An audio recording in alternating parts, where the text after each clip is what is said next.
నృసింహ పురాణంలో సప్తమాధ్యాయంలో మార్కండేయ మహాముని నృసింహస్వామి వారి గురించి ఒక అద్భుతమైన స్తుతి చేస్తారు. దీన్ని నృసింహ మృత్యుంజయ స్తోత్రము అని అంటారు. సమస్తమైనటువంటి అకాల మృత్యు దోషాలన్నీ కూడా ఈ స్తుతి విన్నవారికి తొలగిపోతాయి. ఓం నమో నారసింహాయ నమః.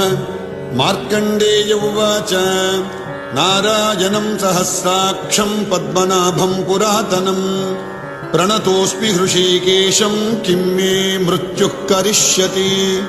గోవిందం పుండరీకాక్షమనంతం అజమవ్యయం కేశవం చ ప్రపన్నోస్మి కిం మే మృత్యుః కరిష్యతి.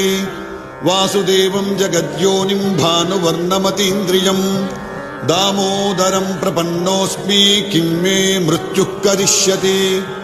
శంఖచక్రధరం దేవం ఛన్నరూపిణమవ్యయం అధోక్షజం ప్రపన్నోస్మి కిం మే మృత్యుః కరిష్యతి.